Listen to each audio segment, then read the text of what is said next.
ओम नमः शिवाय, ओम नमः शिवाय, ओम नमः शिवाय।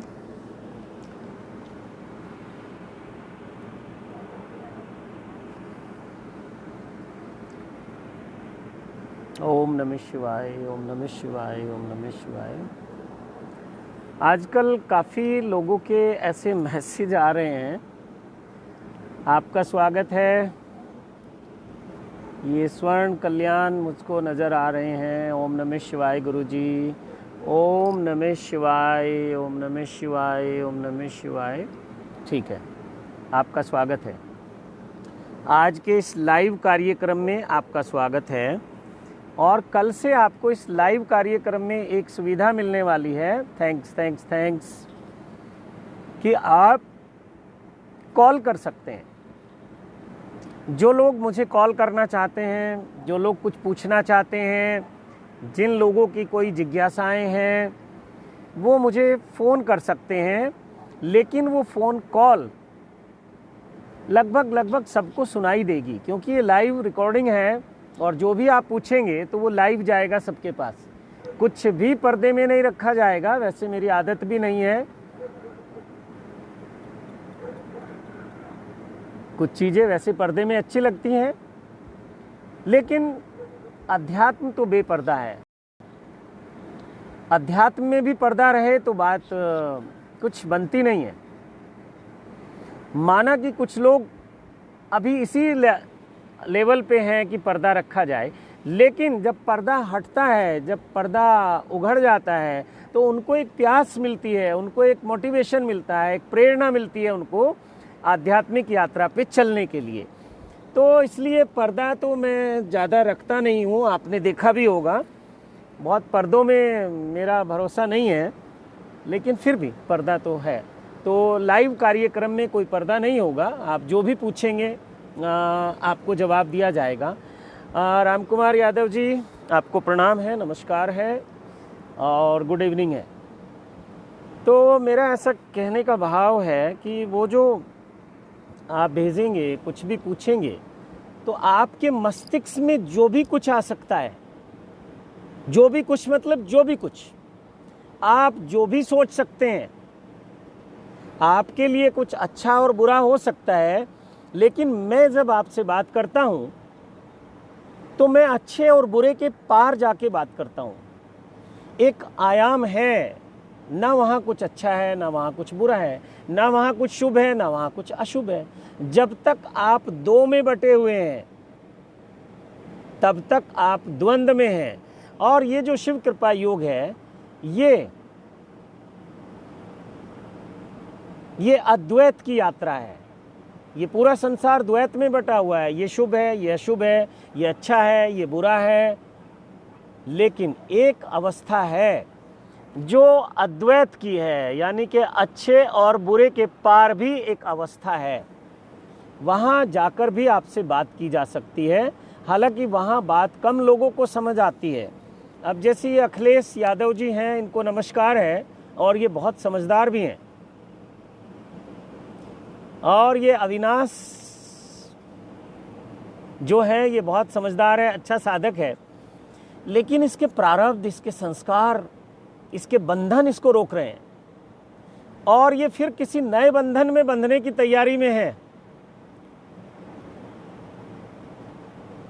अरे अगर बंध के आपने कोई इस दुनिया का सुख लिया, तो क्या उसकी बहुत बड़ी कीमत चुका दी आपने, क्योंकि आप बंध गए।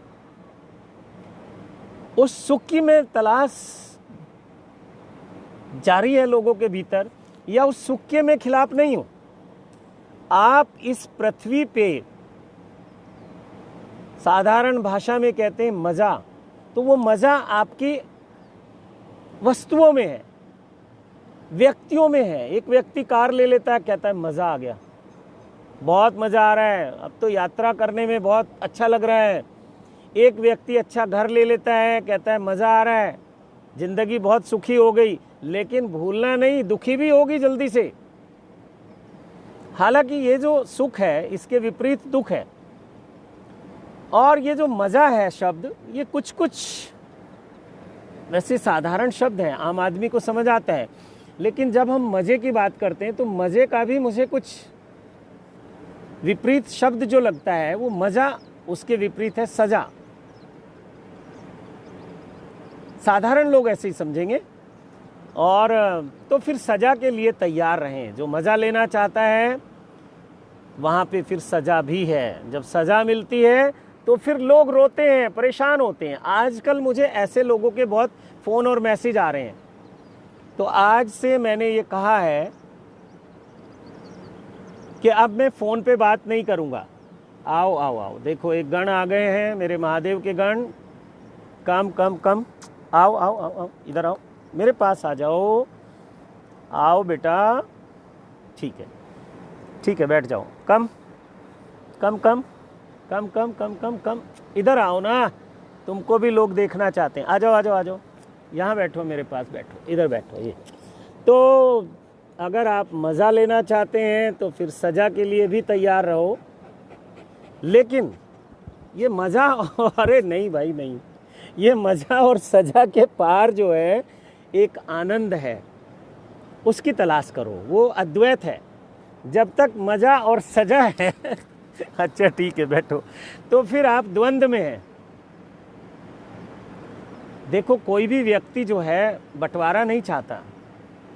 ये जो अभी एक गण आपने देखे मेरे महादेव के, ये भी नहीं चाहते कि मैं किसी और लोगों से बात करूं। वो चाहते हैं कि नहीं, जो हमारा प्यार है, हमारा जो एक अधिकार है, वो हमें ही मिलना चाहिए। तो इसलिए ये चले गए, दूर बजा के बैठ गए। खैर चलो वापस आते हैं। तो ये जो मज़ा लेने वाले लोग हैं तो सज़ा भी मिलेगी, ये यूनिवर्सल ट्रूथ है। मज़ा और सज़ा दोनों आपस में जुड़े हुए हैं।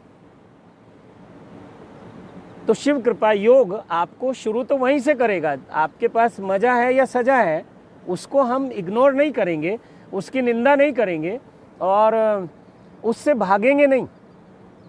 मज़ा है तो भी नहीं भागेंगे और सज़ा है जीवन में तो भी नहीं भागेंगे। लेकिन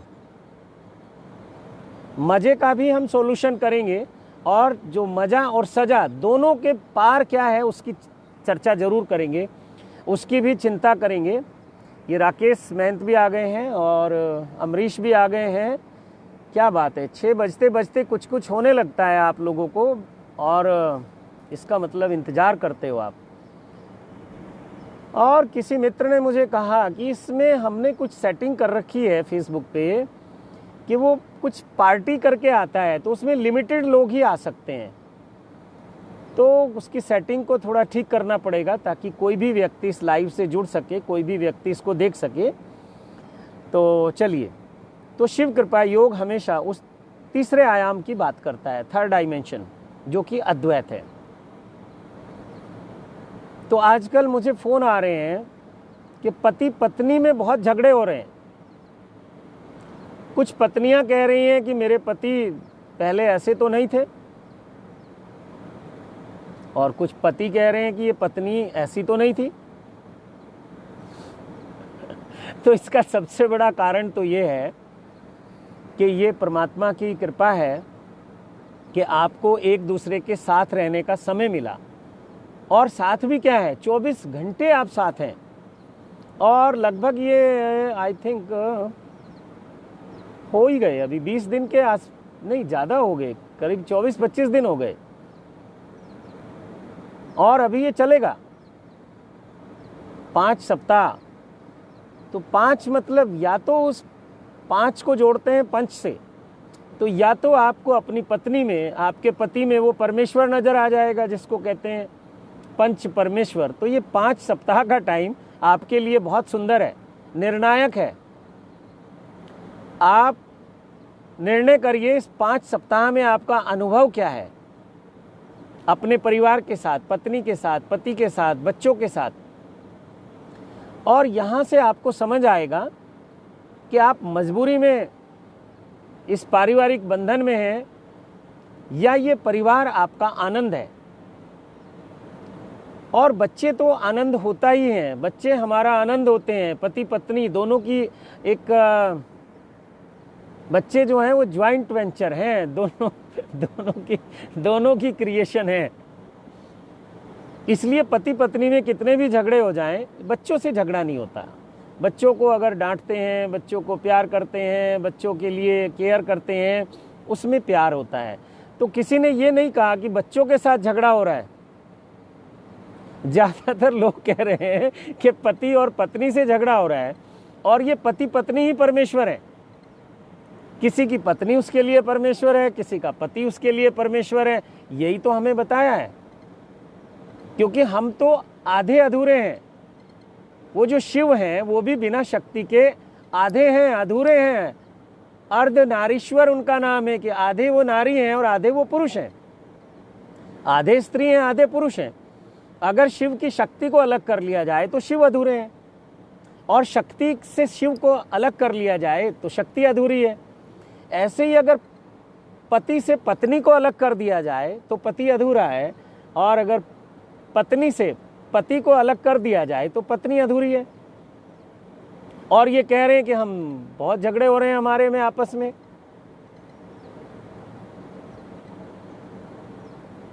समस्या थोड़ी गंभीर है, और परमात्मा ने समय दिया है 5 सप्ताह का, और अगर उसकी कृपा हो गई, अब लोग घबराएंगे तो शायद वो आपके निवेदन पे, आपकी प्रार्थना पे, आप जो अर्जी लगाओगे कि हमें और साथ रहना है, और बढ़ा सकता है। वो तो बहुत कृपालु है, दयालु है, वो तो कितना भी समय आपको दे सकता है। लेकिन मुझे लग रहा है ये 5 सप्ताह काफ़ी है अपने आप को चेक करने के लिए। तो ठीक है, तो आज का जो क्वेश्चन है वो ये है कि पति पत्नी में झगड़ा बहुत होता है। तो मैं इसको एक बहुत विराट दृष्टि से देख रहा हूँ, किसी एक पति पत्नी की बात नहीं कर रहा हूँ। तो एक कवि हैं अपने यहाँ, बहुत अच्छे कवि हैं, कभी आप उनकी कविताएं सुनना, और आई थिंक उनका नाम है सुरेंद्र शर्मा। उनकी जो अपनी शैली है, उनकी जो अपनी भाषा है, उनका जो अपना अंदाज है, वो बहुत निराला है, बहुत अद्भुत है। और उनकी ज़्यादातर कविताएं पत्नियों पे ही हैं, पति तो वो खुद ही हैं। तो पति और पत्नी पे उनके बहुत सारे कविताएं हैं, बहुत सारे उनके फेसबुक पे, यूट्यूब पे और नॉर्मली सब जगह मिल जाएगा। तो आज इस लाइव के बाद सुरेंद्र शर्मा को थोड़ा सुनना। सुरेंद्र शर्मा के जितने भी जोक हैं, जितने भी चुटकुले हैं, जितनी भी कविताएं हैं, लगभग वो पति और पत्नी पे हैं। और सचमुच ये बहुत अद्भुत कवि है। लोगों ने देश के ऊपर कविताएं की, लोगों ने वीर रस, लोगों ने पता नहीं कौन कौन से रस होते हैं, मुझे ज़्यादा नहीं इसके बारे में पता, पर वो बहुत सारी कविताएं अलग अलग टॉपिक पे करते हैं। तो ये सब झूठ हैं, सब फेक हैं। कोई देश के सैनिकों पे कविताएं लिख रहा है, कोई देश की राजनीति पे लिख रहा है, कोई प्रॉब्लम्स पे, ये सब झूठ है, सब तुक्के हैं, तुकबंदी है। लेकिन सुरेंद्र शर्मा की जो बात है वो मुझे कुछ सत्य के नज़दीक लगती है, क्योंकि वो अनुभव से बोल रहे हैं, वो जी रहे हैं उसको, और उसी को वो बता रहे हैं। तो वो कहते हैं कि पति पत्नी की जो समस्या है, ये कोई एक किसी घर की समस्या नहीं है, किसी एक देश की नहीं है, ये यूनिवर्सल प्रॉब्लम है। पूरे ब्रह्मांड में पति पत्नी में झगड़े होते हैं। तो आप ऐसा ना सोचें कि आपकी पत्नी लड़ती है या आपका पति लड़ता है, ऐसा नहीं है। ये रिश्ता ही बना है लड़ने के लिए। तो इस रिश्ते का सम्मान करो, स्वागत करो। वो जो बीच में थोड़ा लड़ाई झगड़ा कलह कलेश होती है, नोकझोंक होती है, वो शुभ है आपके परिवार के लिए। परिवार की जो, आपके परिवार की जो एक गाड़ी है, उसके 2 पहिए हैं, पति और पत्नी, और स्टीयरिंग जो है वो कभी पत्नी के हाथ में आ जाता है, कभी पति के हाथ में आ जाता है। कभी पत्नी कहती है कि दाएं चलो, तो पति कहता है नहीं नहीं दाएं तो जाना नहीं है, तो झगड़ा शुरू हो जाता है। पति कहता है बाएं चलो, तो पत्नी कहती है नहीं नहीं बाएं तो नहीं जाना, सीधे जाना है, तो झगड़ा शुरू हो जाता है। तो पति पत्नी के बीच के झगड़े कोई विश्व युद्ध का कारण नहीं बन सकते। ये पति पत्नी के झगड़े 4 दीवारी से बाहर भी नहीं जाते। और ऐसा ही हमारे सब बड़े बुजुर्ग हमें समझाते हैं कि देखो घर का झगड़ा घर में ही रहना चाहिए, ज़्यादा से ज़्यादा वो झगड़ा माता पिता तक चला जाए, अपने अपने माता पिता तक वो शिकायत कर सकते हैं एक दूसरे की, ज़्यादा से ज़्यादा वो भी नहीं करनी चाहिए। पति पत्नी के झगड़े को स्वयं ही बैठ के निपटा लेना चाहिए। और निपटाना क्या है, दिन में झगड़ा होता है और रात को समाप्त हो जाता है। सोचना इस बात को, ये रात कितनी अद्भुत है। मैं कहाँ आपसे क्या कहना चाह रहा हूं समझना। ये उन लोगों की बात कर रहा हूं जो पत्नी के बिना रह नहीं सकते, जो पति के बिना रह नहीं सकते। दिन भर झगड़ा हो, लड़ाई हो, कलह कलेश हो, लेकिन रात को पत्नी चाहिए, रात को पति चाहिए। परमात्मा ने ऐसा कोई एक केंद्र बना दिया आपके भीतर। ओ, एयरटेल मुझे लिख के भेज रहा है, हमें आपकी सुरक्षा का बहुत ख्याल है।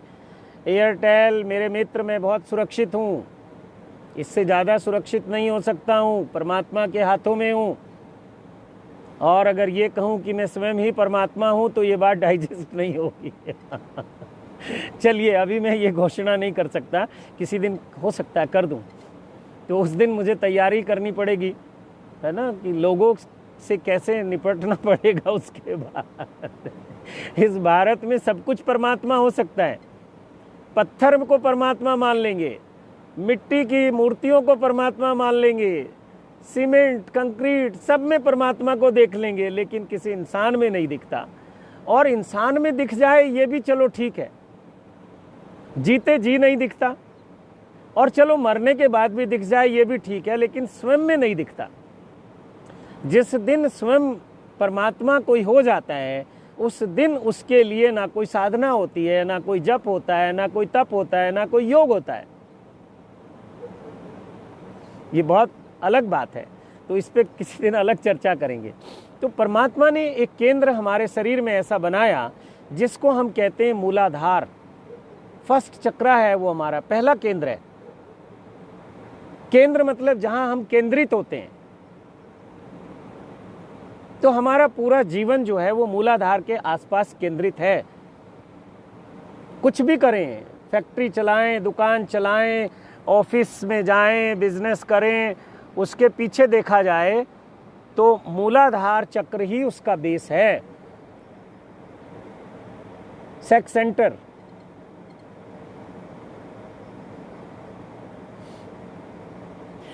तो एक केंद्र हमारे भीतर है। जैसे ही पति पत्नी उस केंद्र पे आते हैं और उनके लड़ाई झगड़े कलह कलेश सब खत्म हो जाते हैं, भूल जाते हैं। वो दिन भर लड़ाई झगड़े होते हैं और रात को जब वो आपस में मिलते हैं और उस काम केंद्र पे आते हैं, मूलाधार पे आते हैं, तो वो सब भूल जाते हैं, कलह कलेश सब भूल जाते हैं। वो जो अहंकार था, वो जो ईगो थी, वो जो एक बहुत मान सम्मान प्रतिष्ठा की बात थी, अपमान की बात थी, वो सब तिरोहित हो जाती है। और उसके बाद जिस दिन मूलाधार की आवश्यकता नहीं है, या आपकी ऊर्जा मूलाधार से आगे निकल गई, किसी और चक्र पे चली गई, उस दिन झगड़े समाप्त हो जाते हैं। कितना अद्भुत ये खेल है। इसलिए कहते हैं कि बुढ़ापे का जो सहारा है या बुढ़ापे में जो मित्र है वो आपकी पत्नी है। और जवानी भर इस पत्नी से झगड़ा होता है, लेकिन बुढ़ापे में बहुत प्यार होता है। मैंने से बहुत सारे कपल देखे हैं, एक दूसरे की इतनी केयर वो लोग करते हैं, लेकिन कब करते हैं? जिस समय काम वासना से मुक्त हो जाते हैं। ये बहुत एक अलग सा टॉपिक है, इस पे बहुत लंबी चर्चा की आवश्यकता है। कभी ऐसा अवसर होगा तो इस पे बात करेंगे। लेकिन क्या है, प्रकृति ने हमें ऐसा ही बनाया है, हमारे शरीर की रचना ही ऐसी है। हमारे भीतर काम है, हमारे भीतर क्रोध है, हमारे भीतर लोभ है, हमारे भीतर मोह है, हमारे भीतर ईर्ष्या है, हमारे भीतर द्वेष है, और हमारे भीतर अहंकार है। इससे बचा नहीं जा सकता। तो दिन भर जो झगड़े होते हैं, कलह कलेश होती हैं, वो काम के कारण, काम केवल सेक्स को काम नहीं कह सकते, काम वासना बहुत बहुत तरह से प्रकट होती है।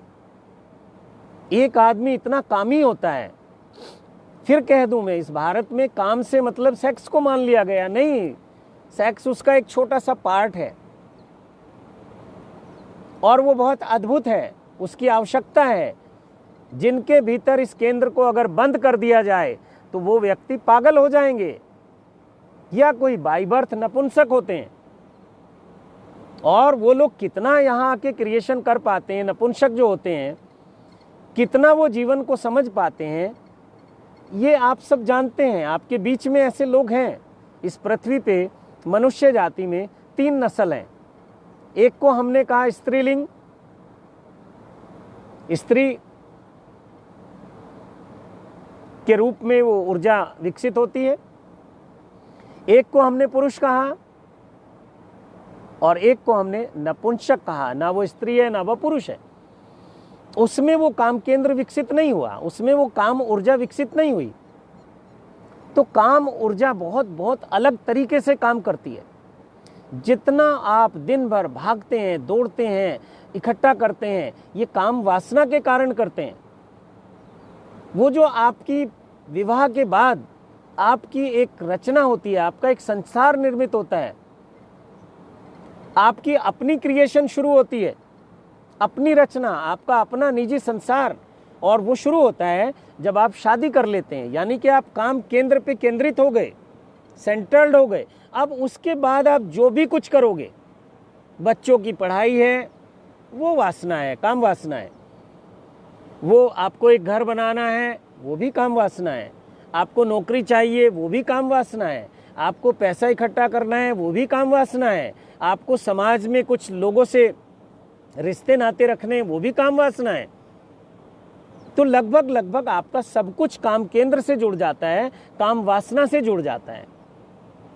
काम वासना को केवल सेक्सुअल एक्टिविटी नहीं मानना, वो उसका एक छोटा सा हिस्सा है। बल्कि मैं कहूं कि जब आपकी काम वासना बहुत बहुत तरह से विकसित होती है, बहुत बहुत तरह से उसका एक्सप्रेशन होता है, बहुत बहुत तरह से आपको वो दौड़ाती है, आप भागते हो, दौड़ते हो, कलह कलेश सब कुछ उस काम वासना के कारण। लेकिन आखिर में जाके जब दिन भर आप उसको खर्च नहीं कर पाए, तो समझो कि वो रात्रि में जब आप पति पत्नी का मिलन का समय होता है, उस समय वो रिलीज हो जाती है। तो संतान उत्पत्ति तक तो ठीक है, वहां तक तो आपने उपयोग किया। लेकिन संतान उत्पत्ति के बाद अब काम वासना, मैं इसलिए नहीं कहूंगा कि फिर आप उसको उससे जोड़ देंगे। वो जो पति पत्नी का मिलन है, वो जो सेक्सुअल एक्टिविटी है, वो फिर आप अपनी ऊर्जा को व्यर्थ गंवा रहे हो। दिन भर कमाते हो, रात को लुटा देते हो। रात को कुछ चोर आते हैं और आपका जो खजाना है, आपकी जो संपत्ति है, आपकी जो प्रॉपर्टी है, उसको चुरा लेते हैं। वो जो पहला चोर है काम। और दिन भर ये चोर, 5 चोरों की हमने बात की, यहां तो एक चोर व्यक्ति को परेशान कर देता है, एक चोर जीवन को नरक बना देता है। यहां तो 5-5 चोर बताए हैं हमें संतों ने। तो वो जो दिन भर है, अब ये काम जो है, काम रूपी चोर, अब ये इसके भाई हैं दूसरे, इसका ग्रुप है, पूरा गैंग है ये क्रोध के रूप में आपको दिन भर परेशान करता है। ये क्रोध ही तो झगड़े का कारण है। जो पति पत्नी में झगड़ा हो रहा है, कुछ रिएक्शन है एक दूसरे के प्रति, कुछ ऐसा है, एक्शन का रिएक्शन होता है। आपने कुछ बोला तो पत्नी और ज्यादा रिएक्ट करती है, पत्नी ने बोला तो पति उससे डबल रिएक्ट करता है। यही तो झगड़ा है। तो ये जो काम का एक भाई है या उसके गैंग का एक मेंबर है क्रोध, वो परेशान करता है दिन भर। फिर उसका एक और जो भाई है, एक और मेंबर है उस ग्रुप का, वो है लोभ, वो दिन भर परेशान करता है। अब व्यक्ति लोभी हो जाता है, दिन भर झगड़ा होता है। आज कल तुम्हें मैंने 1000 रुपए दिए थे, वो कहाँ गए? पत्नी कहती है मार्केट गए थे, खर्चा ही वहां 2000 का हो गया। अब झगड़ा शुरू, बजट बिगड़ गया सारा। 1,000 रुपये दिए थे बड़ा दिल बड़ा करके, सीने पे पत्थर रख के, और पत्नी खर्च कर आई 2,000 रुपये, तो झगड़ा शुरू। झगड़ा के कोई कारण नहीं है, झगड़े छोटी छोटी चीज़ों से शुरू होते हैं। तो वो जो क्रोध है वो फिर प्रकट हो जाता है। वो कहते हैं कि तुम्हें ध्यान नहीं है, तुम घर गृहस्थी को नहीं संभाल सकती हो, या जो भी फिर उसके एक्सप्रेशन, जो भी शब्दों से फूल वर्षा होती है, पुष्प वर्षा, वो होने लगती है पति पत्नी के बीच में। पल गहलोत, आपको बहुत बहुत प्रणाम है। आप भी सुन रहे हो, ये बहुत आश्चर्य की बात है, लेकिन बहुत अच्छा भी है। सुनो, ये सब बहुत काम आने वाली चीज़ें हैं। टूटे फूटे शब्दों में मैं ये कथा सुना रहा हूँ। इसको कह सकते हैं जैसे राम कथा है, भागवत कथा है, और शिव कथा है, और आजकल बहुत सारी कथाएं हो गई, कोई बहुत कथाएं। तो इसको कह सकते हैं पति पत्नी कथा। और ये सच पूछो तो सब कथाओं का सारी पति पत्नी कथा है। जो ट्रुथ है वो पति पत्नी कथा ही है। चाहे शिव से ले लो, चाहे राम से ले लो, चाहे कृष्ण से ले लो, चाहे हमारे सप्तऋषियों से ले लो, और बड़े बड़े महापुरुषों से ले लो, बिना इस जोड़ के, पति पत्नी के जोड़ के, बिना इस संयोग के कोई वहां तक नहीं पहुंच सकता है जो एक परमेश्वर है, एक ईश्वर है।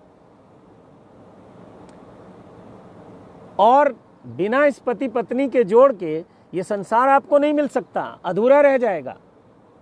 संसार में कुछ ऐसा है जो आपके पास नहीं है। अगर आपके पास पत्नी नहीं है, आपके पास पति नहीं है, तो कुछ कमी है। तो ये बड़ा अद्भुत विज्ञान है। जो चीज हमें 1 से 2 में बांटती है, वैसे पति पत्नी को एक ही कहना चाहिए, 2 नहीं है। वो जो अर्धनारीश्वर की हमारी एक कल्पना ही कहूंगा मैं, जब तक आप उसको अनुभव नहीं करते हैं। अपने भीतर की स्त्री को और अपने भीतर के पुरुष को अगर आपने नहीं जाना, तो स्त्री पुरुष आपके लिए 2 हैं, द्वैत है। और जहां द्वैत है वहां झगड़ा है, वहां द्वंद्व है, वहां 2 मति के लोग हैं। तो उनकी गति भी अलग अलग होगी, उनके दिमाग भी अलग होंगे, उनके सोचने समझने की सब चीजें अलग अलग होंगी, इसलिए झगड़ा है।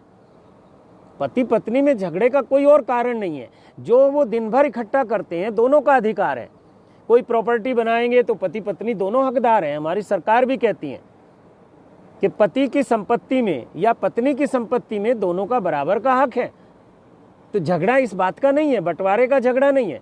2 भाइयों में झगड़ा होता है प्रॉपर्टी को लेके, 2 दोस्तों में झगड़ा होता है, 2 व्यक्तियों में झगड़ा होता है, लेकिन पति पत्नी में झगड़ा प्रॉपर्टी का नहीं है। पति पत्नी में झगड़ा इस बात का है कि वो 2 हैं। और हमारा विज्ञान, हमारी साइंस, हमारा अध्यात्म कह रहा है कि वो 2 नहीं है, वो 2 होते हुए भी एक है। एक है, वो एक है। ये पत्नी है बायां अंग, ये पति है दायां अंग, ऐसा मान लिया। कोई इसमें फर्क नहीं है, ऐसे भी कर सकते हैं। ये पत्नी है, ये पति है। लेकिन जब ये दोनों एक हो जाते हैं,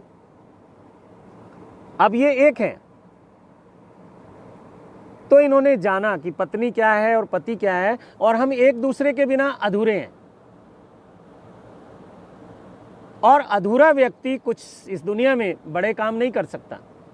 पैसा इकट्ठा कर ले कोई बात नहीं, बेईमानी करो, ठगी करो, चोरी करो, धोखा दो, झूठ बोलो, ये सब हो सकता है। पैसा कमाना कोई बड़ी बात नहीं है। जो व्यक्ति जितना ज़्यादा दुष्ट है, जितना ज़्यादा दूसरों को सताएगा, उतना ज़्यादा वो पैसे वाला हो जाएगा।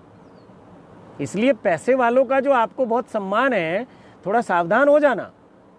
ये बहुत आध्यात्मिक लोग नहीं है। मंदिर बनवा सकते हैं, आश्रम बनवा सकते हैं, डोनेशन दे सकते हैं, संतों को खरीद सकते हैं। अभी मेरे पास तो कोई आया था, उसने कहा हमारे यहाँ, उसने कहा कि देखो मैं गुरुजी के लिए 2 लाख रुपए का फ़ोन लेके आई थी, और देखो मैं गुरुजी को ये दक्षिणा देने वाली थी लाखों रुपए। लेकिन गुरुजी ने उसको भगा दिया, गुरुजी ने बैठने ही नहीं दिया। और गुरुजी को खुद समझ नहीं आया कि ये हुआ क्या। तो शिव कृपा योग में सब लोग नहीं जुड़ सकते, ये मैं आपको बता रहा हूँ, ये आपने अनुभव भी किया है। यहाँ भीड़ तो है ही नहीं, और यहाँ तो एक दरवाजा आने का है, एक जाने का है, जिसको जब लगे वो निकल जाओ, खुशी होगी कि चलो थोड़ी भीड़ कम हुई। शिव कृपा योग कहता है कि आ गए तो वेलकम और चले गए तो भीड़ कम।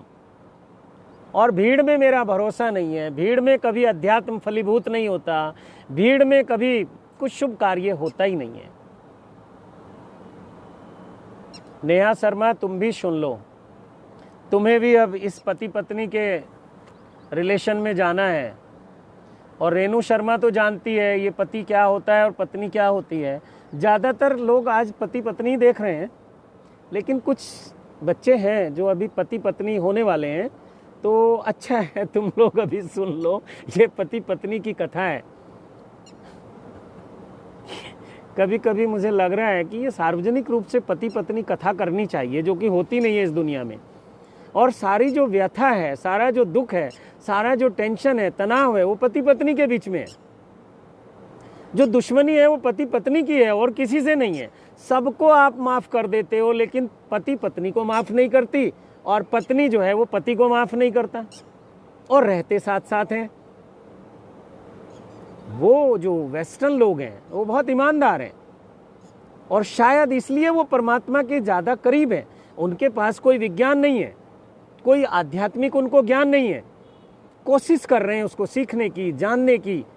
इस भारत का जो ये मिस्टीरियस एक साइंस है, भारत का ही विज्ञान है ये अध्यात्म, भारत में ही ये फलित हुआ, भारत में ही ये, इसकी जड़ें भारत में हैं। ये बात अलग है कि भारतीय संत भी विदेशों में चले जाते हैं और वहीं रह जाते हैं। उसका कारण यही है कि भारत में तो हर व्यक्ति एनलाइटेड है, सिद्ध है। भारत में तो हर व्यक्ति को भागवत कथा का ज्ञान है, राम कथा का ज्ञान है, शिव कथा का ज्ञान है। बहुत बहुत तरह से भारतीय व्यक्ति आध्यात्मिक है। विदेशों में लोगों में प्यास है, इसलिए वो लोग वहां जाके कहते हैं कि जिनको आवश्यकता है उनके बीच में रहेंगे ना। भारत में संतों का क्या उपयोग है? देखो, आज एक व्यक्ति का फोन आया कि मेरे कुछ पैसे हैं, किसी के पास फंस गए, आप निकलवा दो। मैंने कहा निकलवा देंगे, इसमें क्या मुश्किल काम है, किसी के पैसे निकलवाना कोई बड़ा काम नहीं है।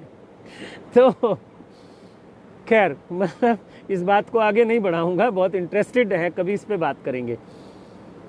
तो यहाँ लोग संतों के पास आते हैं, हमारी फैक्ट्री नहीं चल रही, हमारा बेटा बेटी कहना नहीं मानते, हमारे बेटे की शादी नहीं हो रही, हमारी बीमारी ठीक नहीं हो रही। आज किसी ने बोला मेरी भैंस दूध नहीं दे रही है ना। कितना प्यारा यहाँ अध्यात्म है, कितने प्यारे लोग हैं। उनका कहना है भारतीय लोगों का कि अध्यात्म की आप चिंता मत करो। वो संतों से कहते हैं हम तो आध्यात्मिक हैं, हम तो एनलाइटेड हैं, हम तो सिद्ध हैं, हम तो संत हैं, आप हमारी सांसारिक समस्याओं का निवारण कर दो। ये संतों का उपयोग है भारत में।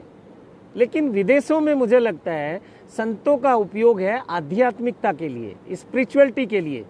वो जानना चाह रहे हैं कि यहाँ राम क्यों पैदा होते हैं, यहाँ कृष्ण क्यों पैदा होते हैं, यहाँ कबीर क्यों आते हैं, यहाँ आचार्य रजनीश क्यों आते हैं, यहाँ बुद्ध, यहाँ महावीर, यहाँ मीरा, यहाँ सहजो, यहाँ दरिया, यहाँ रज्जब, यहाँ नामदेव, यहाँ तुकाराम, यहाँ कबीर, यहाँ नानक देव, यहाँ महावीर, अनेक अनेक संत जिन्हें हमने भगवान कहा। और ये उनको भगवान कहना हमारी एक चालाकी है। ये मैं बता दूं, भगवान भगवान हम मानते नहीं किसी को, हम खुद को ही भगवान मानते हैं। बस हम में इतनी हिम्मत नहीं है कि हम कहें कि मैं भगवान हूं। ये तो मरने के बाद हमने उनको भगवान मान लिया। ऐसा हिम्मतवर व्यक्ति तो मैं देखता हूं, तो आचार्य रजनीश में देखता हूं, जिन्होंने अपने जीते जी अपने भगवान होने की घोषणा कर दी। कोई नहीं कर पाया इतना बड़ा काम, ना बुद्ध कर पाए, ना महावीर कर पाए, ना नानक कर पाए, ना कबीर कर पाए। कोई महापुरुष ये नहीं कह पाया कि मैं परमात्मा हूं, मैं भगवान हूं। लेकिन आचार्य रजनीश ने ये मिरेकल करके दिखाया। उनको भगवान श्री कहा जाता था, सब भूल गए। तो बाद में उनको बड़ा समझाना पड़ा भगवान का मतलब क्या होता है। और भगवान कहीं रोल्स रॉयल्स में घूमता है? भगवान तो धनुष बाण लेके चलता है, भगवान तो सुदर्शन चक्रधारी है। जब आचार्य रजनीश से लोगों ने पूछना शुरू कर दिया कि तुम्हारा चक्र कहाँ है, दिखाओ अगर तुम भगवान हो तो, तुम्हारा धनुष बाण कहाँ है अगर तुम भगवान हो तो दिखाओ।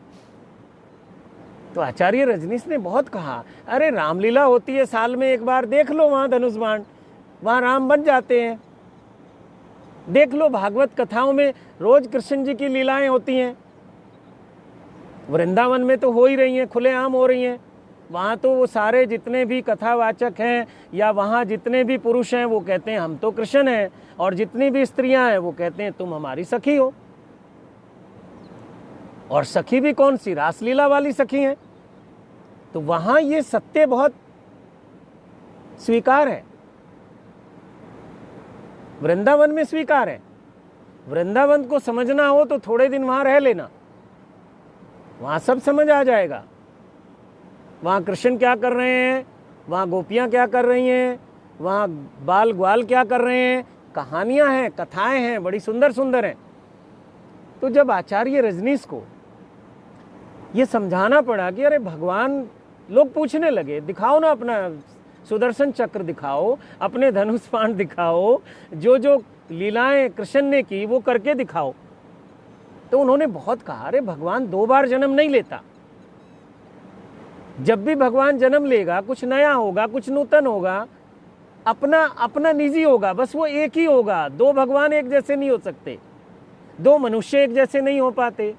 पूरी साइंस कह रही है कि आप 2 मनुष्यों की बात छोड़ो, एक आपका फिंगरप्रिंट, थंब प्रिंट एक नहीं होता, हर व्यक्ति का अलग है। फिर ये जो फिंगर्स हैं, इन सबके जो थंब प्रिंट है वो अलग अलग है। आपकी जो रेटिना है आपके आईज में, वो सबकी अलग है। आपकी बॉडी का एक एक सेल अलग अलग है। तो 2 भगवान एक कैसे हो सकते हैं? तो आचार्य रजनीश को बड़ी दिक्कतें आई। मैं समझता हूं उनकी समस्या को, उनकी प्रॉब्लम को। तो उन्होंने कहा कि यार कोई और नाम ढूंढ लो। आज भी भगवान कहते ही मुझे बहुत बड़े बड़े उपहार आ जाते हैं फेसबुक पे, यूट्यूब पे, कि आप रजनीश जैसे भ्रष्ट आदमी को, करप्ट आदमी को, ना जाने क्या क्या उनकी तारीफ में वो लिखते हैं, आप भगवान कहते हो। और 1-2 लोगों ने तो कहा कि अब तो हमें आपके ऊपर भी शक है। खैर मैंने ये तो कहा ही नहीं कि मैं भगवान हूँ है ना, लेकिन आप कहते हैं कि आपने जो ये वेशभूषा बना रखी है, हमें तो लग रहा है आप संत भी नहीं हो। ये बात सच है मैं कुछ नहीं हूँ, लेकिन ये रूप, ये भेष, ये मुझे अच्छा लगता है, इसलिए मैं इस रूप में हूँ। किसी दिन अच्छा नहीं लगेगा तो मैं अपनी मौज में जीऊँगा। हो सकता है ये दाढ़ी आप देख रहे हो, किसी दिन ना देखो, हो सकता है ये भगवा आप देख रहे हो, किसी दिन कुछ और कलर आ जाए, तो मेरी अपनी मौज है। मुझे किसी से प्रमाण पत्र तो लेना ही नहीं है कि मैं संत हूँ या मैं भगवान हूँ। तो आचार्य रजनीश को बहुत तकलीफ आई, और फिर उन्होंने कहा कि नाम ही बदल लेते हैं, जब नाम से ही इतनी परेशानी है। भगवान नाम भी तो हैं यहाँ लोगों के, किसी का नाम भगवान सिंह है। अब जैसे राम कुमार जी हैं, इनका नाम राम है, कुमार जोड़ दिया इन्होंने थोड़ा लोगों से बचने के लिए, क्योंकि वो जो धनुधारी राम है उनके नाम के साथ कुमार नहीं जुड़ा। फिर इन्होंने कहा और अपने को बचाओ मुसीबत से, इन्होंने यादव जोड़ दिया। अब राम ये नहीं हो सकता है कि राम, एक तो कुमार नहीं होता राम फिर यादव नहीं होता राम, है ना। तो खैर चलो, ये टॉपिक दूसरी तरफ जा रहा है, अभी वापस आते हैं। तो पति पत्नी का जो झगड़ा है ये बहुत सुंदर है, होना ही चाहिए। जिस पति पत्नी में झगड़ा नहीं तो समझ लो कुछ बात गड़बड़ है। यानी कि पति पत्नी में अगर झगड़ा नहीं है तो समझ लो वो एक दूसरे में इंटरेस्ट नहीं ले रहे हैं, एक दूसरे से प्यार नहीं है उनको। उन्होंने एक दूसरे को छोड़ दिया उसके हाल पे कि ठीक है, तुम्हारी हमारी बात नहीं पटेगी, तुम्हें समझाना गलत है, तुम अपने ढंग से जीवन जियो, हम अपने ढंग से जी लेंगे, और एक छत के नीचे रहना हमारी मजबूरी है। सामाजिक बंधन है, पारिवारिक बंधन है, और जो हमारे बच्चे हैं, संतान हैं, उनको हमने पालन पोषण करना है, इसलिए हम साथ साथ रहेंगे, लेकिन एक दूसरे को इंटरफेयर नहीं करेंगे। ये बहुत समझदार पति पत्नी है। इन्होंने कहा बहुत लड़ लिए, झगड़ लिए, 10 साल, 20 साल, 30 साल हो गए, आपको हमारी बात समझ नहीं आ रही, हमें आपकी नहीं आ रही। तो ये अपने अपने ढंग से जीवन को जीने लगते हैं, और फिर धीरे धीरे ये इधर उधर जाएंगे जहां जहां इनका रस है, और देखते हैं कि कहीं कुछ है ही नहीं। तो फिर ये कहते हैं कि जिस एक व्यक्ति के साथ रहते हुए 30 साल हो गए, 40 साल हो गए, अब नए आदमी पे क्या एक्सपेरिमेंट करना, नया आदमी कैसा निकलेगा पता नहीं। मतलब पति और पत्नी, मेल और फीमेल, अगर कोई मेल किसी फीमेल को ढूंढे तो रिस्क है उसके लिए, और कोई फीमेल किसी मेल को ढूंढे तो ये रिस्क है, पता नहीं ये आदमी कैसा निकलेगा। अभी तो नया नया अनुभव है, सब अच्छा ही अच्छा लग रहा है। इसलिए प्रेमियों में बड़ा प्यार होता है, बड़ा अच्छा लगता है उनको, लेकिन प्रेमी से पति पत्नी बनते ही जो सच्चाई है, जो हकीकत है, वो सामने आने लगती है। और फिर ज़्यादातर लोगों का अनुभव है कि ये तो गलती हो गई, ये तो वो स्त्री है ही नहीं जो मेरी पत्नी होनी चाहिए थी, ये तो वो पुरुष ही नहीं है जो मेरा पति होना चाहिए था। लेकिन अब क्या करें? तो इस मामले में जो पश्चिम के लोग हैं वो ज़्यादा ईमानदार हैं। वो देखते हैं इस व्यक्ति के साथ मेरी ट्यूनिंग नहीं है, तो फिर अलग हो जाते हैं। हमारे यहाँ सामाजिक बंधन है, पारिवारिक बंधन है, हमारे कानून ऐसे हैं कि हम अलग भी नहीं हो सकते। तो इसलिए भारत में ये बात कही जाती है कि बुढ़ापे का जो सहारा है, बुढ़ापे का जो दोस्त है, वो पति पत्नी होते हैं। अब 30-40 साल लड़ाई झगड़ा करते करते निकल गए। लड़ाई झगड़ा मतलब जब भी पति पत्नी लड़ेंगे, इसका मतलब है I love you, I love you, I love you. वो एक दूसरे को कह रहे हैं कि मैं तुम्हें प्यार करता हूँ, मैं तुम्हें प्यार करती हूँ, इसीलिए तो मैं तुम्हें टोक रही हूँ, इसीलिए तो मैं तुम्हारे जो भी गलत काम है उन पे तुम्हें समझा रही हूँ, चेतन कर रही हूँ, जागृत कर रही हूँ, समझ जाओ, नहीं तो ये गलत है। और फिर वो समझ लेते हैं कि अब वो गलतियाँ तो ख़त्म हो गई, जिसके कारण झगड़ा था, जिसके कारण सब था, तो अब क्या करना। अब तो जिस आदमी के साथ 30-40 साल रह लिए, समाज भी सम्मान दे रहा है उस पति को, उस पत्नी को, बच्चे भी माता पिता तुम्हें ही मानेंगे, किसी और को मानेंगे नहीं। अगर बच्चे पैदा करने के बाद कोई कहे अब मैं दूसरी पत्नी लाऊंगा, तो उस पत्नी का सम्मान तो बच्चे नहीं करेंगे, क्योंकि वो उनकी माँ नहीं है, और अपने पिता का, उस पुरुष का सम्मान और कम हो जाएगा। आप समझिए इस बात को, दोनों के लिए ऐसा ही है। तो बच्चों में भी सम्मान नहीं रहता, तो बच्चों से सम्मान प्राप्त करने के लिए भी माता पिता साथ साथ रहते हैं, क्योंकि बच्चे कुछ पिता से जुड़े हैं, कुछ माता से जुड़े हैं। दोनों के लिए फीलिंग है। अगर बच्चों के जीवन में माँ ना हो तो भी कमी है। पिता कितना भी पैसे वाला हो, कि पिता कितना भी प्यार करने वाला हो, वो माँ की कमी को पूरा नहीं कर पाता। और माँ कौन है? वो आपकी पत्नी है। और वो कौन है? जिससे आपका रोज झगड़ा होता है। और अगर किसी बच्चे के जीवन में पिता ना हो, ये उन बच्चों से आप पूछना कभी, उनकी पीड़ा हो सकता है वो इसको एक्सप्रेस नहीं कर पाते, समझा नहीं पाते।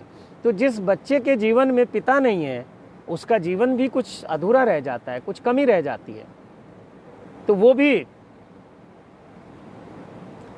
कोई पत्नी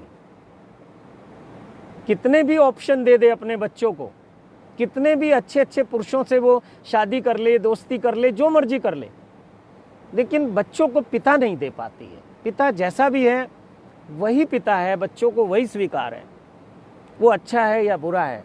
पत्नी जैसी भी है, यानी कि माँ जैसी भी है, बच्चों के लिए वो अद्भुत है, अद्वितीय है। उसकी कल्पना, उसकी तुलना वो किसी से नहीं कर पाते।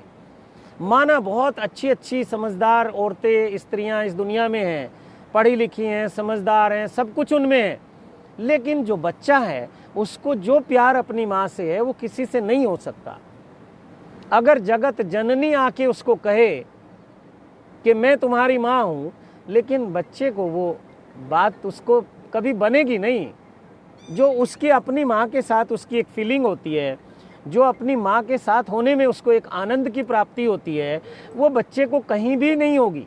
ये बात ठीक है, पति को अपनी पत्नी के साथ उस सुख की, उस आनंद की प्राप्ति नहीं होती, उसके लिए वो यहाँ वहाँ भागता है। पत्नी भी सेम ऐसे ही है, जिस पति के साथ वो रह रही है उस पति से उसको वो सुख नहीं मिला जो वो चाहती थी। और वो कितने भी पुरुष ढूंढ ले, कितने भी पति ढूंढ ले, कितनी भी शादियां कर ले, लेकिन वो जो बच्चे हैं, जो उनको माँ और पिता चाहिए, वो कैसा भी हो, शराबी हो, कबाबी हो, अनपढ़ हो, जाहिल हो, गंवार हो, जो भी इस दुनिया में परिभाषाएं हो सकती हैं एक बुरे व्यक्ति की, वो सब गुण उसमें है। लेकिन वो पिता पिता है उस बच्चे के लिए, वो अल्टीमेट है, उसके बाद कोई है ही नहीं उसके जीवन में। तो ये भी एक कारण है। ये भारत की जो हमारा एक संस्कृति है, इसका बहुत गूढ़ रहस्य है कि हम लाख झगड़े होने के बाद, लाख लड़ाई होने के बाद पति पत्नी को अलग नहीं होने देते। आजकल की जनरेशन में ये कहते हैं कि यार हमारे कानून कैसे हैं, शादी करना तो आसान है लेकिन तलाक लेना बहुत मुश्किल है। तो हमारे जो बड़े बुजुर्ग थे, जिन्होंने हमारे समाज की कुछ रीति रिवाज बनाए, कुछ नियम बनाए, वो बहुत समझदार लोग थे, बहुत समझदार लोग थे। तो कुल में इसलिए पश्चिम के देशों में देखो कि बच्चों को माता पिता के लिए कोई फीलिंग नहीं है, और वो बहुत ड्राई हैं, बहुत रूखे सूखे हैं।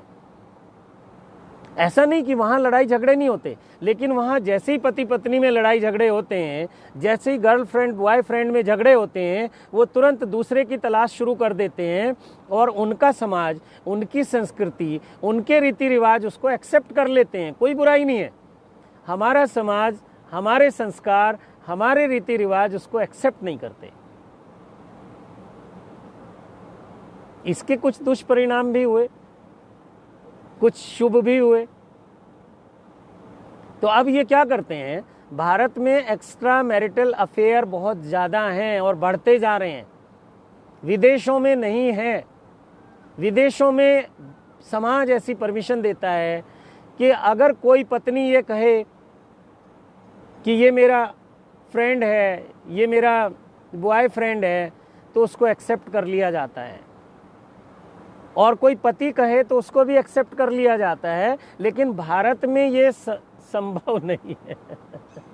भारत में ये पॉसिबल नहीं है। इसलिए यहाँ छुप छुप के रिलेशन है, और जिसके नहीं है वो चाहता है कि हो जाए। अब मैं उन लोगों की बात नहीं कर रहा हूँ जो रिटायर हो गए हैं। रिटायर होना कोई ऑफिस से रिटायर होना थोड़ी होता है। फिजिकल लेवल पे भी लोग रिटायर हो जाते हैं, इच्छाएं, काम वासनाएं वो सब शांत हो जाती हैं। फिर कहते हैं कि चलो बने रहो अब इसी के साथ, क्या दिक्कत है।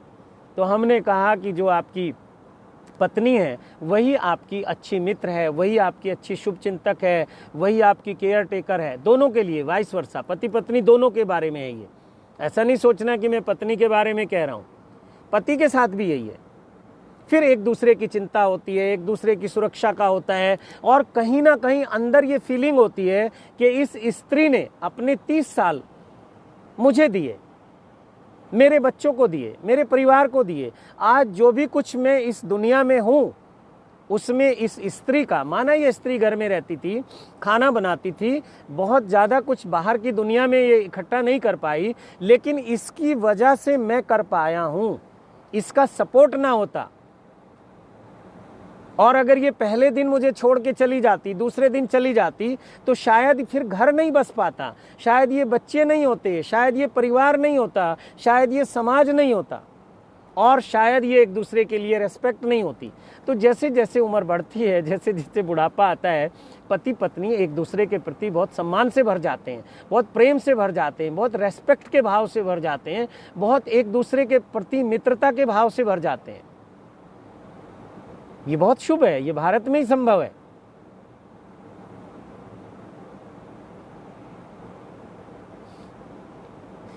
लेकिन इस जवानी का क्या करोगे? जब तक जवानी है, काम वासना है, तब तक लड़ाई झगड़े रहेंगे। हाँ, कुछ उपाय हैं कि लड़ाई झगड़े समाप्त हो जाएं। लड़ाई झगड़े बिल्कुल नहीं होंगे, पति पत्नी में बिल्कुल झगड़े नहीं होंगे, लेकिन थोड़ी हिम्मत चाहिए इस बात को सुनने के लिए, इस बात को समझने के लिए। मैं बस इशारा करूंगा, मुझ में हिम्मत नहीं है मैं बहुत खुल के बात करूं। मुझे अभी इसी समाज के बीच में रहना है, नहीं तो ये मुझे हिमालय में भी नहीं छोड़ेगा आपका समाज। मुझे कोई दिक्कत नहीं है, मुझे रोकने में दिक्कत होती है। जो मेरे भीतर भाव आते हैं उसको मैं रोक पाऊँ, ये मेरे लिए थोड़ा मुश्किल है। फिर मैं अकेले में अपने भाव को व्यक्त करता हूँ, गंगा के साथ, पहाड़ों के साथ, पेड़ों के साथ, नदियों के साथ, आकाश के साथ, धरती के साथ। मैं सोचता हूँ यही सुन रहे हैं मेरी फीलिंग को, लेकिन आप नहीं सुन पाएंगे। फिर भी मैं थोड़ा सा कुछ शब्दों की मर्यादा को रखते हुए थोड़ा आपको इशारा करना चाहता हूँ। आज का सवाल है कि पति पत्नी में झगड़े होते हैं, क्यों होते हैं? तो पति पत्नी में झगड़े होते हैं तो यूनिवर्सल ट्रूथ है, लेकिन क्यों होते हैं उस पर हम थोड़ा सा आज कोशिश कर रहे हैं। ये इतना वाइड सब्जेक्ट है, पूरे जीवन आप बोलते रहो तब भी कम पड़ेगा। अगर मेरे शिव कृपा योग के कुछ मेरे ये बच्चे, ये साधक लोग परमिशन दें तो हम मिलके एक पति पत्नी कथा शुरू करते हैं। कई लोग सोच रहे होंगे कि गुरुजी आप रहने दो, हमें भी रहने दो इस समाज में और आप भी बने रहो। लेकिन ये बहुत अच्छा टॉपिक है, और अगर आज की मेरी चर्चा में कुछ वल्गरिटी लगती है, कुछ अश्लीलता लगती है, कुछ गलत लगता है तो मुझे जरूर बताना। ये जो टॉपिक है ना तो ये अश्लील है, ना ये कुछ क्या कहना चाहिए, वल्गरिटी को क्या कहते हैं, व्हाट टू से वल्गरिटी, कोई लिखेगा जरा बताएं। एक गंदगी, एक भौंडापन, एक अश्लीलता इसमें नहीं है, मुझे नहीं लगती कहीं भी। और अगर आपको लगता है कि मैं कुछ शब्दों का प्रयोग कर रहा हूं बहुत सोच समझ के, तो फिर उनसे पूछो जिन्होंने कामशास्त्र लिखे, उन संतों से पूछो, उन संतों से पूछो जिन्होंने कोक शास्त्र लिखे, उन संतों से कहो जिन्होंने संभोग से समाधि की बात कही, उनसे पूछो। मैं तो बहुत अदना सा व्यक्ति हूं, बहुत छोटी मेरी समझ है, बहुत ज्यादा ज्ञान मुझको नहीं है। और जैसे जैसे धीरे धीरे मैं आगे बढ़ रहा हूं, मुझे लग रहा है मैं तो पागल हूं, निपट पागल हूं, गंवार हूं, अनपढ़ हूं।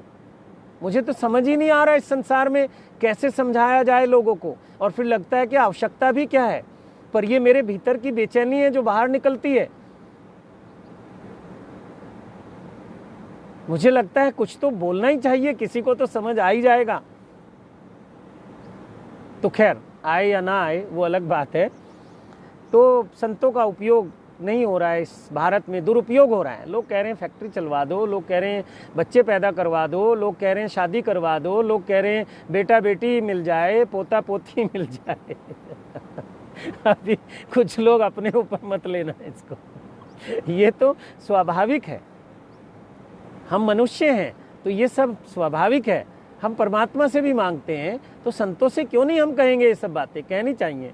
लेकिन संतों का कुछ उपयोग भी कर लो, सिर्फ दुरुपयोग ना करो, कुछ सदुपयोग कर लो, कुछ अपने उस अद्वैत की चिंता कर लो। द्वैत की ही बातें करते रहोगे, अरे आज नुकसान है तो कल फायदा हो जाएगा, आज फायदा है तो कल नुकसान हो जाएगा, आज कहीं जन्म है तो कल मृत्यु हो जाएगी, आज मिलन है तो कल जुदाई हो जाएगी।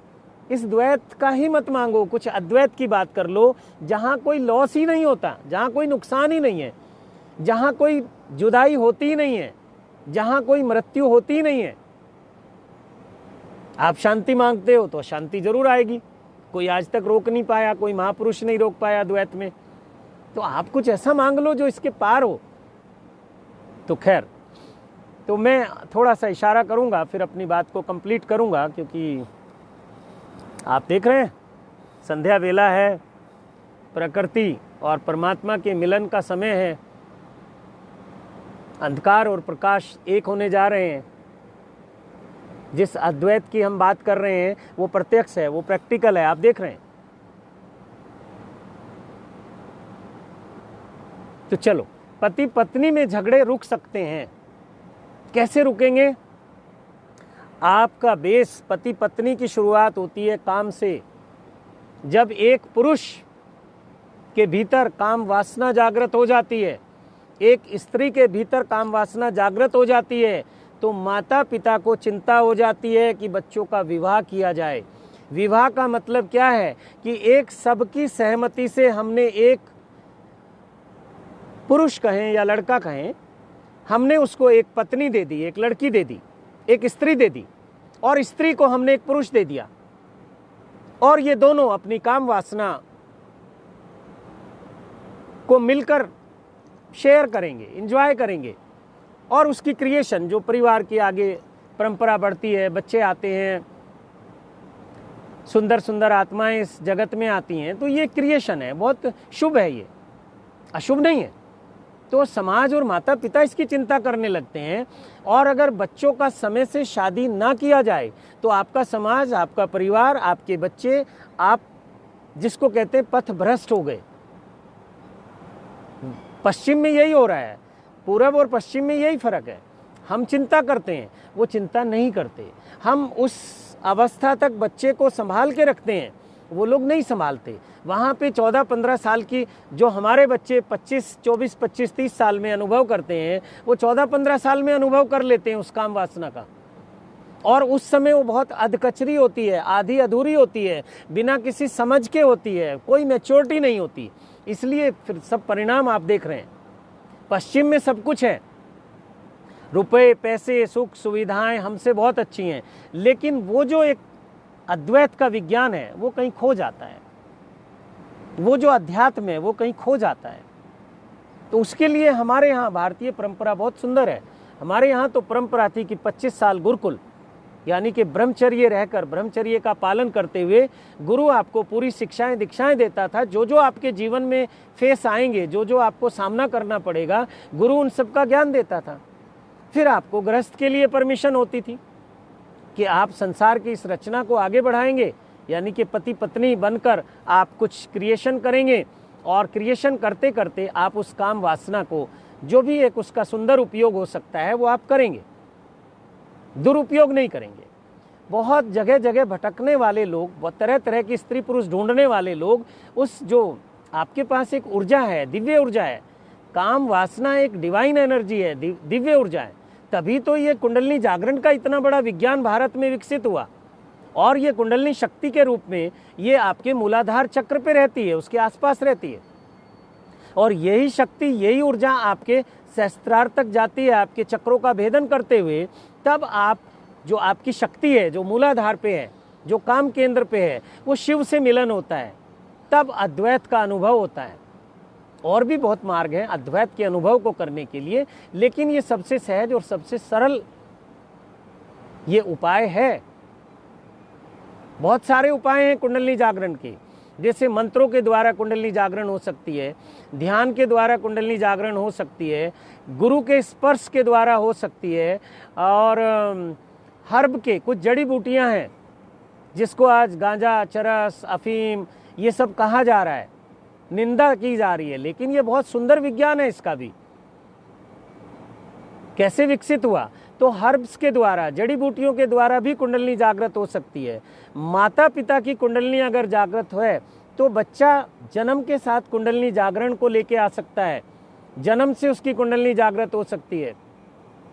और सेक्स के द्वारा, संभोग के द्वारा कुंडलिनी जागरण हो सकती है। तो 10-12 प्रकार का हमारे शास्त्रों में ये इसका विज्ञान बताया गया है। उसमें सबसे सहज और सरल जो है वो काम केंद्र है, मूलाधार है, पति पत्नी का जो मिलन है, पति पत्नी का जो संबंध है। अगर आप मुझे इजाज़त देंगे, अब मैंने आपको परमिशन दे दी, आप अपनी एक वीडियो बना के भेजो जो आपका क्वेश्चन है, और मैं उसको सार्वजनिक करूँगा, और उसके बाद उस पर लिखूँगा यूट्यूब पे जब आपको डर लगेगा, मुझे नहीं लगेगा, यूट्यूब फेसबुक पे लिखूँगा कि क्वेश्चन 1, नाम लिखूँगा उस व्यक्ति का सामने, और उसके बाद मैं उस व्यक्ति का फिर आंसर दूंगा, उस क्वेश्चन का आंसर दूंगा, उसको कनेक्ट करूंगा, क्वेश्चन नंबर 1 आंसर, जिसने पूछा है उसका नाम लिखूंगा और फिर मैं जो मुझे बोलना है, जो मुझे उस समय समझ या भाव या जो मेरा ज्ञान है आधा अधूरा, उसके अनुसार जवाब दूंगा। तो अगर आपको लगता है कि इस टॉपिक पे बोला जाए, कुंडलिनी जागरण पे, कुंडलिनी जागरण के जो प्रयोग हैं, कुंडलिनी जागरण के जो उपाय हैं, अगर उस पे बोला जाए तो किसी दिन बोलेंगे।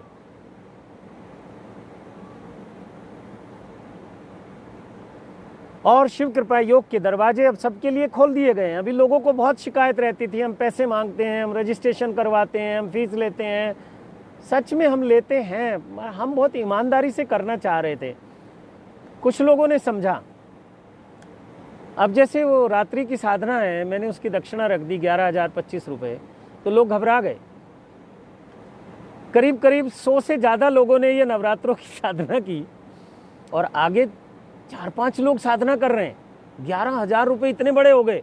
ओ माय गॉड, मैं जो तुम्हें देना चाह रहा हूँ उसकी तो कोई कीमत आप आंक नहीं सकते। अपना पूरा जीवन भर की कमाई दे दो तो भी इसकी कोई कीमत नहीं हो सकती।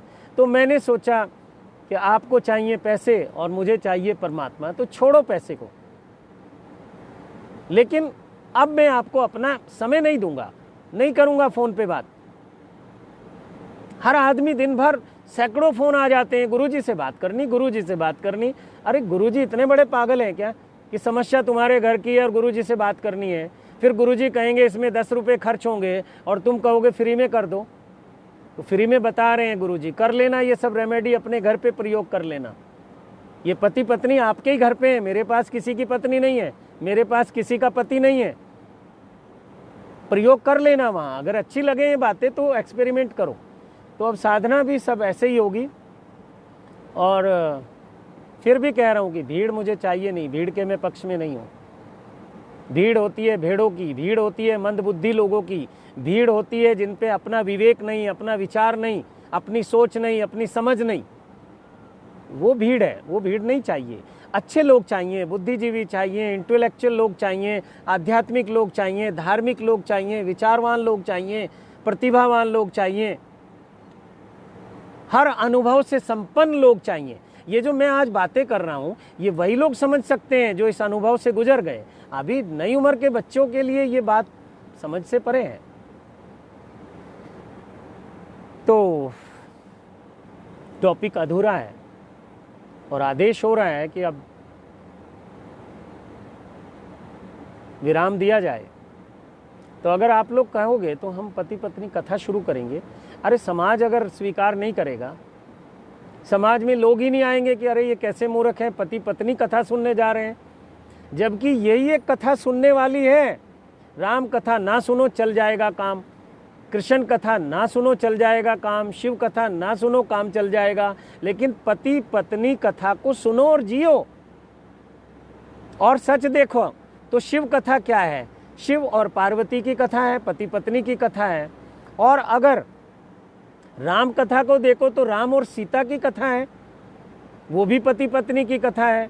और अगर और देखो तो जो भागवत कथा है, जो कृष्ण कथा है, वो तो राधा और कृष्ण की लीलाएं हैं, रुक्मणी की लीलाएं हैं, और 16,000 जो रानियां थी उनकी लीलाएं हैं।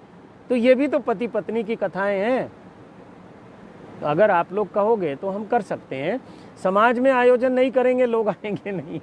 राम कथा एक सुंदर आवरण है। कहाँ जा रहे हैं? राम कथा में। बड़े धार्मिक लोग हैं। कोई परिवर्तन हुआ क्या जीवन में? राम राम जपने से राम मिलेंगे ऐसा कभी होगा नहीं। हनुमान जी ने बता दिया था राम जी को। हनुमान जी और वानर सेना जब राम सेतु बनाना था, जब लंका में प्रवेश करना था, समुद्र पे पुल बनाना था, तो वो सब वानर राम लिखते थे पत्थर पे और छोड़ देते थे, वो तैरने लगते थे। लेकिन स्वयं राम जिस पत्थर को छोड़ते थे वो डूब जाता था। स्वयं राम, उन्होंने देखा ये क्या मिरेकल है, मेरा नाम लिख लिख के लोग पत्थर डाल देते हैं, वो तिर जाता है, और मेरे द्वारा डाला गया पत्थर डूब जाता है। बड़ी शर्म आई। हनुमान जी देख रहे थे, मुस्कुराए। उन्होंने कहा हनुमान देखो किसी को बताना मत, ये तुम्हारे मेरे बीच की बात है, ये क्या रहस्य है? तुम किसी पत्थर को डालते हो वो तैर जाता है और मैं डाल रहा हूँ वो डूब जाता है। तो उन्होंने कहा प्रभु राम से बड़ा राम का नाम, तो राम राम राम राम जपने से, राम राम लिखने से, शिव शिव जपने से, कृष्ण कृष्ण जपने से कुछ नहीं होने वाला है। इससे अच्छा अपना नाम जप लो, अपने प्रति श्रद्धा तो आएगी। जानो उस नाम की महिमा को, जानो वो नाम क्या है, राम से बड़ा राम का नाम। तो अगर आप कहोगे तो हम ये चर्चा ऑनलाइन कर सकते हैं। अभी तो YouTube ने अधिकार दिए हुए हैं, धीरे धीरे YouTube भी इसको सख्त होता जा रहा है। हमारी सरकारें कह रही हैं अरे तुम हमारे भारत को भ्रष्ट कर दोगे क्या, फेसबुक और YouTube मिलके। ऐसी ऐसी वीडियो हैं आप सोच नहीं सकते। लोगों को अपने बच्चों को फ़ोन देने से डर लग रहा है कि बच्चे कुछ और देखेंगे। अरे बच्चे कुछ नहीं देखेंगे, तुम्हारे मन में छुपी हुई हैं वो सब गंदगियाँ। तुम्हें डर है कि जो हम देखते हैं वो हमारे बच्चे ना देख लें।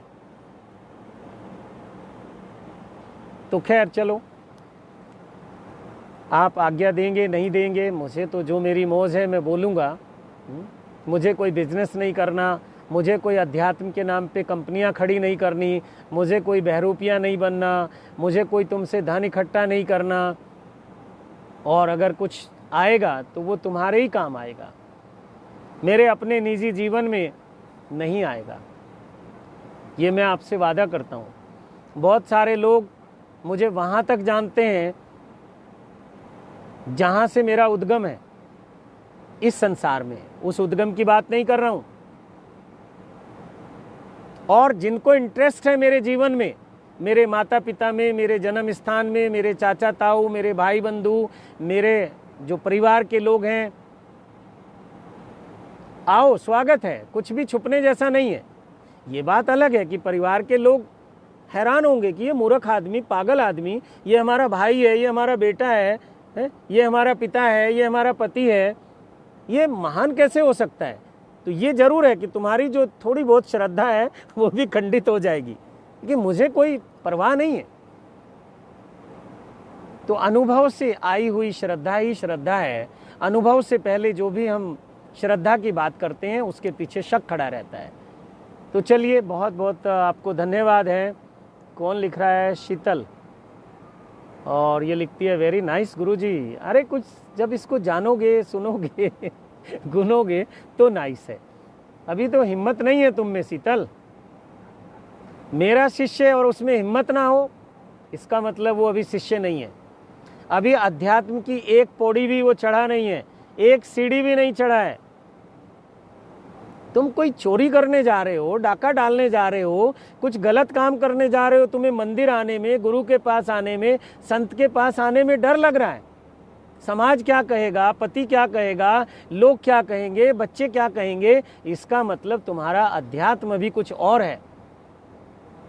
तो चलिए, ये चर्चाएं कभी समाप्त नहीं होंगी और समय और इजाज़त नहीं दे रहा है। ब्रजनाथ पासी जी, आप समाधि में लीन हो काफ़ी दिन से। कभी कभी प्रभु हम जैसे लोगों का भी हालचाल पूछ लिया करो, कभी कभी हमें भी दर्शन दे दिया करो। ब्रजनाथ पासी जी, आप सब लोगों ने जो भी आज समय दिया, सबका बहुत बहुत धन्यवाद है। आपका समय बहुत कीमती है।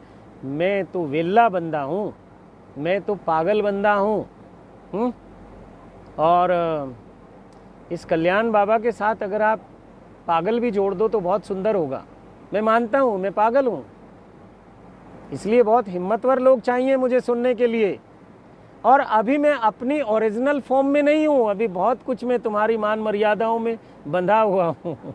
शायद जिस दिन मैं ओरिजिनल में आ जाऊँ फिर समाज में रहना बहुत मुश्किल हो जाएगा। धन्यवाद धन्यवाद। ये किसी की तरफ से मुझे पुष्प आ रहा है और नाम इनका दिखाई नहीं दे रहा है। तो चलिए, आप सबको बहुत बहुत धन्यवाद, नमस्कार, प्रणाम, ओम नमः शिवाय।